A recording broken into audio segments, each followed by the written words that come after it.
Jemaah Haji Indonesia kloter pertama siap berangkat hari ini. Jemaah haji kloter pertama diagendakan masuk asrama haji dan kemudian kurang dari 24 jam akan berangkat menuju Arab Saudi. Jemaah haji kloter 1 dari 9 embarkasi akan berangkat ke Tanah Suci pada Selasa 9 Agustus besok.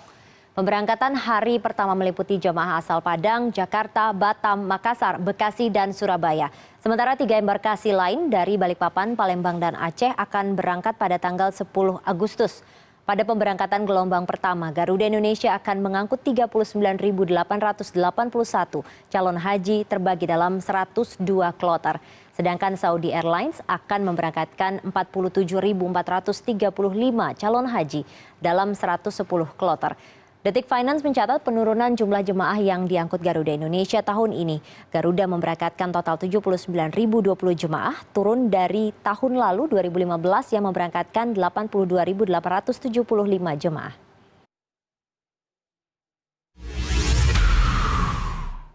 Sudah ada Roni Satria dan juga Wida Subianto, juga Raff Kaffi. Kita akan ke Roni terlebih dahulu di Pondok Gede. Ya, Roni, seperti apa proses persiapan para calon jemaah haji di sana? Ya Ratu, sejak pukul 9 pagi tadi, calon jemaah haji yang tiba di asrama haji Pondok Gede atau embarkasi Pondok Gede Jakarta Timur ini telah melakukan pemeriksaan kesehatan terakhir, kemudian mendapatkan gelang identitas dan juga pemberian paspor beserta kelengkapan dokumen lainnya. Dan inilah nantinya akan mereka gunakan selama nanti melakukan ibadah haji di Tanah Suci. Dan saat ini saya akan mewawancarai Kepala Kantor Wilayah Kementerian Agama DKI Jakarta, Bapak Abdurrahman. Bapak, kalau kita lihat di sini tadi ada proses pemeriksaan kesehatan. Kita tahu bahwa kesehatan menjadi hal yang penting saat menjalankan ibadah haji seperti itu. Seperti apa bila nantinya kalau ternyata teridentifikasi ada penyakit atau mungkin tidak, menurut dokter tidak layak untuk berangkat seperti itu, Pak? Iya, artinya apa yang dilakukan oleh dokter kesehatan yang berada di asrama haji ini, apabila ditemukan jamaah haji yang memiliki riwayat penyakit yang memaksa yang bersangkutan tidak diberangkatkan, artinya kami pertama sekali akan merujuk yang bersangkutan untuk ke rumah sakit haji gitu. Nah, artinya masih ada waktu karena kan hari ini kan pemberangkatan haji untuk kloter pertama gitu. Jadi selama lebih kurang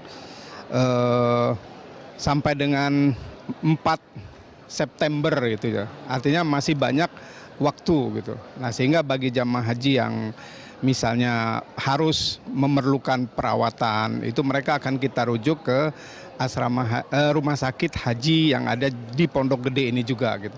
Nah, setelah dinyatakan sehat dan direkomendasi oleh rumah sakit untuk berangkat, maka kita akan berangkatkan jamaah haji tersebut pada kloter-kloter berikutnya gitu. Oke. Ya. Nah, kalau kita perhatikan dari persiapan yang dilakukan, mulai dari pemeriksaan kesehatan hingga mendapatkan dokumen kelengkapan semuanya, apakah ada kendala selama ini, Pak? Ya, kendala yang kita temukan selama ini ya yang berarti belum ada gitu.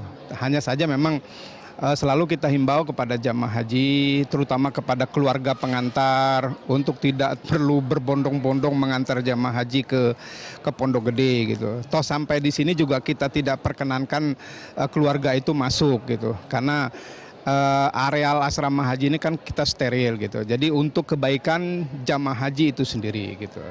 Nah, kemudian yang berikutnya pada saat ini kita sedang melakukan proses pemeriksaan kesehatan, kemudian pemberian paspor, kemudian pemberian gelang identitas, kemudian pemberian living cost gitu. Nah, alhamdulillah sedang berproses dan sedang berjalan gitu, lancar gitu. Tidak ada kendala yang berarti yang kita hadapi gitu. Mudah-mudahan pada saatnya nanti seluruh jamaah haji indikasi untuk tidak diberangkatkan itu karena faktor-faktor lain seperti kesehatan itu tidak kita temukan pada kloter pertama ini. Oke, gitu. baik. Terima kasih Pak Abdurrahman atas waktunya.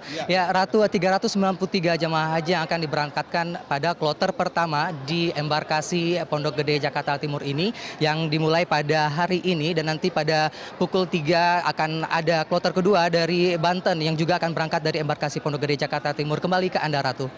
Ya, baik Roni, kalau tadi di Jakarta sudah ada 339 jamaah yang sekarang sedang melakukan proses pengecekan kesehatan begitu. Bagaimana dengan di Surabaya, Wida Subianto? Ya, apakah proses karantina ini lancar di sana? Ya, baru saja ini kloter pertama atau kelompok terbang pertama embarkasi Surabaya baru saja datang di Asrama Haji Sukolilo ini. Tepatnya pada pukul 10:05 tadi, Ratu. Dan proses seperti Anda lihat di belakang saya ini masih tertutup untuk media, kemudian juga baik para petugas yang tidak berkepentingan untuk memberikan kesempatan para calon jemaah haji yang baru saja datang ini untuk mendapatkan briefing apa saja yang akan dilakukan selama 24 jam di karantina di Asrama Haji Sukolilo ini, kemudian juga termasuk nantinya pemeriksaan kesehatan, kemudian juga cek administrasi, semuanya nantinya akan dilakukan di Asrama Haji Sukolilo ini. Semua kebutuhan mengenai transportasi, kemudian juga konsumsi, semua dilakukan di dalam asrama ini. Tak hanya mengenai karantina, di sini juga nantinya para calon jemaah haji juga akan mendapatkan manasik yang akan dimulai besok pasca sholat subuh. Jadi proses keseluruhan haji juga akan mendapatkan pendidikan di sini di asrama haji. Untuk kedatangan kloter pertama ini sendiri, Ratu, ini adalah datang dari Madura, tepatnya di Kabupaten Sumeneb, sebanyak 445 calon jemaah haji dan juga 5 petugas.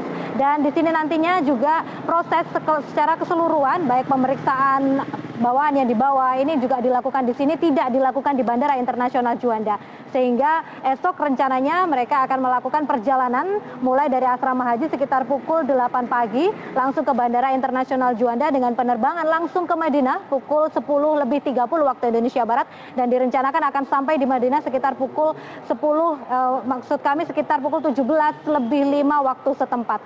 Sementara itu di embarkasi Surabaya sendiri terdapat sekitar 64 kloter. Hari ini kedatangan kloter pertama, kloter terakhir yakni kloter 64 ini akan terjadi pada 4 September 2016 nanti.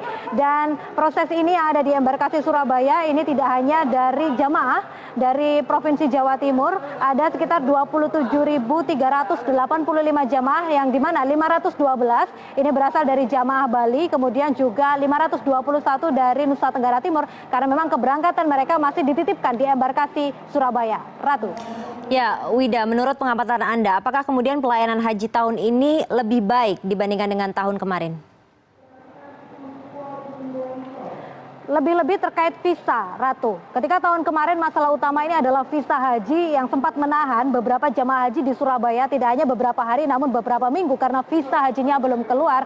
Kemudian mengakibatkan beberapa calon jemaah haji yang merupakan satu keluarga harus terpisah menjadi kloter yang berbeda karena visanya belum selesai. Satu anggota keluarga sudah selesai, anggota yang lainnya belum selesai. Namun kalau untuk tahun ini pihak penyelenggara ibadah haji embarkasi Surabaya terutama menyatakan proses visa akan tidak terjadi seperti tahun lalu atau proses visa akan selesai dengan lancar. Sebagai data terakhir untuk hari ini sudah terdapat 34 kloter visa yang sudah selesai, padahal kita ketahui ada 64 kloter dari embarkasi Surabaya ini. Artinya masih ada 30 kloter yang belum selesai visanya, namun sekali lagi pihak penyelenggara menyatakan proses pencairan visa yang dikeluarkan oleh Kerajaan Arab Saudi ini tahun ini akan lancar berdasarkan komunikasi yang ada dengan kedutaan di sana, kemudian juga proses yang saat ini masih tanggal 8 Agustus 2016 yang dinyatakan masih banyak waktu untuk mengejar visa dari kekurangannya sekitar 30 kloter. Ratu. Baik Wida, jadi masih terkendala visa begitu ya. Padahal IHAJ ini sudah diberlakukan sejak tahun lalu. Kini kita ke Jakarta kembali kepada Raff-Raff. Raff-Raff, pemerintah Arab Saudi ini menilai Indonesia telah berhasil menerapkan sistem IHAJ. Kemudian seperti apa keberhasilan ini? Apakah memang IHAJ ini sangat membantu sekali? Ratu, benar sekali dan senada seperti yang diungkapkan oleh Wida di Surabaya bahwa permasalahan dari tahun ke tahun ini adalah masalah visa. Namun sejak diberlakukannya IHAJ ini maka permasalahan visa ini sendiri saat ini sudah dapat diantisipasi atau sudah dapat ditangani.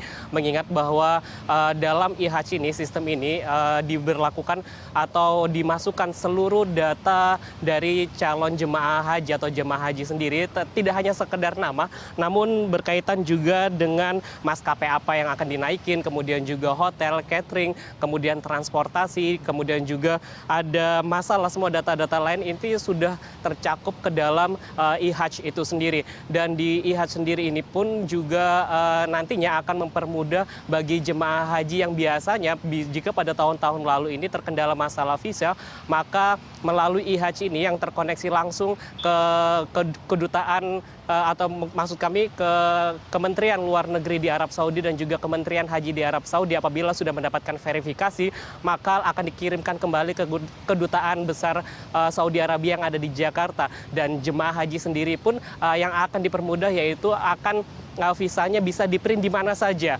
dengan masuk ke dalam Ministry of Foreign Affairs-nya website di Kementerian Arab Saudi. Dan tidak hanya itu, kemudahan lainnya adalah selain bisa di-print di mana saja visanya ini, bagi jemaah haji pun juga dapat menunjukkan di smartphone mereka. Jadi hal-hal seperti inilah ya, kemudahan-kemudahan seperti inilah yang dapat ditemukan di dalam sistem e-Hajj sendiri, yang diharapkan bahwa permasalahan visa yang menunggu terlalu lama atau terpisah dari keluarganya ini tidak akan terjadi lagi. Dan Ratu, seperti yang dikatakan oleh Dirjen Penyelenggaraan Haji dan Umroh Kementerian Agama sendiri, bahwa penyelenggaraan tahun ini sudah cukup relatif lebih baik daripada penyelenggaraan tahun sebelumnya. Selain diberlakukannya sistem e-Hajj yang akan mempermudah jemaah haji, maka jemaah haji sendiri akan dimanjakan dengan berbagai fasilitas dan juga layanan, seperti misalnya hotel yang sudah disediakan oleh Kementerian Agama ini berada di dalam area Markazia. Ada 119 hotel yang berdekatan langsung dengan Masjidil Haram. Kemudian juga jika tahun lalu hanya disediakan 13 kali makan siang, maka untuk tahun ini ada 24 kali makan dengan menu Indonesia. Selain diberikan juga uang saku sebesar Rp1.500. Kemudian juga untuk transportasi sendiri ini sudah ditingkatkan begitu penggunaan bisnya, baik dari segi besarnya kapasitas, bagasi maupun juga kenyamanan yang akan diberikan kepada calon jemaah haji. Dan yang paling menarik ini adalah untuk para jemaah haji reguler sendiri, biasanya pengurusan visa itu ditanggung sendiri, maka untuk tahun ini untuk jemaah haji reguler biaya pembuatan paspor ini justru akan diganti oleh pemerintah.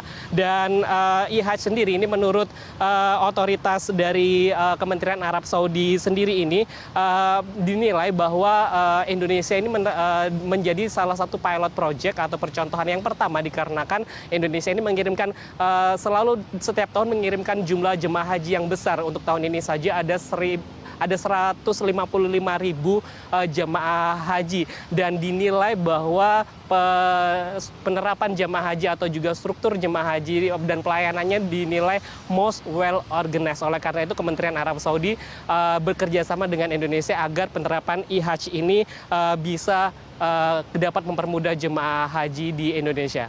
Ratu. Baik, terima kasih atas informasi Anda, Raff Kaffi. Sebelumnya ada Roni Satria dan juga Wida Subianto.